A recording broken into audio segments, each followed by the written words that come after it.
விவசாய பெருமக்களுக்கு வணக்கம். இந்திய மக்களின் முக்கிய தொழில் விவசாயம். விவசாயமும் கால்நடை வளமும் இந்தியாவோட பொருளாதாரத்தில் முதுகெலும்பு. மனுஷ நாகரீகம் தோன்றியதிலிருந்து விவசாயமும் கால்நடை வளர்ப்பும் இணைஞ்ச தொழிலாக வளர்ந்துக்கிட்டு வந்துக்கிட்டு இருக்கு. மக்கள் தங்களோட குடும்ப வருமானத்தை பெருக்கிக் கொள்ள ஆடு பால் மாடு வளர்த்து வந்தாங்க. கால்நடை வளர்ப்பு மனுஷ நாகரிக வாழ்க்கைக்கு முதல் படியாக அமைஞ்சதுங்க. சரிங்க, இப்போ கால்நடைகளுக்கான பசுந்தீவனம். இந்த பசுந்தீவனத்தை நம்ம கால்நடைகளுக்கு கொடுக்கறதால இருக்கிற நன்மைகளை பற்றி பார்க்கலாம். பசுந்தீவனங்களை தீவனமாக கொடுக்குறப்ப கால்நடைகளுக்கு தேவையான ஊட்டச்சத்துக்கள் கிடைச்சிருது.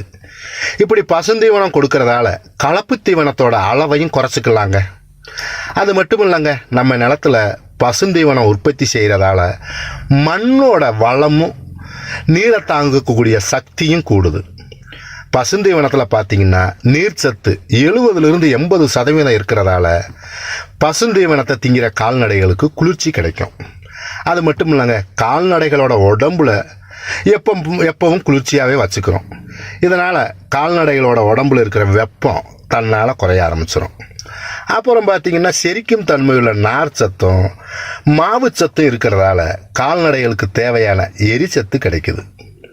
அப்புறம் பார்த்தீங்கன்னா பசுந்தீவனத்தை நம்ம கொடுத்துட்டு வந்தோம்னா பாலில் கொழுப்பு சத்தும் கூடும். புல்வகை தீவனத்தில் உலர்பொருள்களோட அடிப்படையில் பார்த்தீங்கன்னா 6-10% இருக்கும்.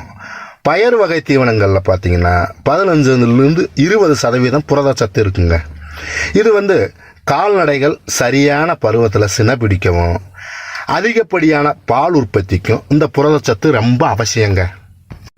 நம்ம கால்நடைகளுக்கு கொடுக்குற தீவனம் செரிமானம் ஆகிறதுக்கு கால்நடைகளோட வயிற்றுக்குள்ளே இருக்கிற ஓரணு நுண்ணுயிர்கள் உதவுது. பசுந்தீவனத்தில் இருக்கிற மாவுச்சத்து இந்த நுண்ணுயிர்களோட வளர்ச்சிக்கும் பெருக்கத்துக்கும் ரொம்ப உதவுதுங்க. தானிய வகை பயிர்களை தனியாக வளர்த்து தானியங்களை மட்டும் அறுவடை செஞ்ச பிறகு மெச்சம் இருக்கக்கூடிய தட்டைகளை உலர்த்தி தீவனமாக பயன்படுத்துகிறப்ப இந்த தட்டையிலையும் வைக்கோல்லையும் பார்த்தீங்கன்னா பசுந்தீவனத்தில் கிடைக்கிற அளவுக்கு சத்துக்கள் கிடைக்காது. அதுக்கு என்ன செய்யணும்னா தானிய வகை பயிர்களான கம்பு, சோளம், மக்காச்சோளம் இதுகளை குறிப்பாக கம்புவை அந்த கண்ணாடி இலை பருவம் அப்படின்னு சொல்லுவோம். அதாவது பூக்குற பருவத்தில் அறுவடை செஞ்சு நம்ம கொடுக்கலாம். அதேமாரி சோளம் பூக்கிற பருவத்திலையும் இல்லைன்னா விதைச்ச 60 நாளில் அறுவடை செஞ்சு கொடுக்கலாங்க. அதே இது மக்காச்சோளம் பார்த்தீங்கன்னா அந்த கதிர் உருவாகிற பருவம், அதாவது பால் பருவம் 60-70 நாளில் தென்படும். அந்த சமயத்தில் நம்ம அறுத்து நம்ம கால்நடைகள் கொடுக்கலாங்க.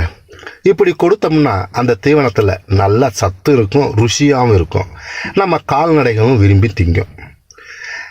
இப்போ நம்ம கால்நடைகளுக்கு பசுந்தீவனம் கொடுக்கறதால இருக்கிற நன்மைகளை பற்றி தெரிஞ்சுக்கிட்டீங்க.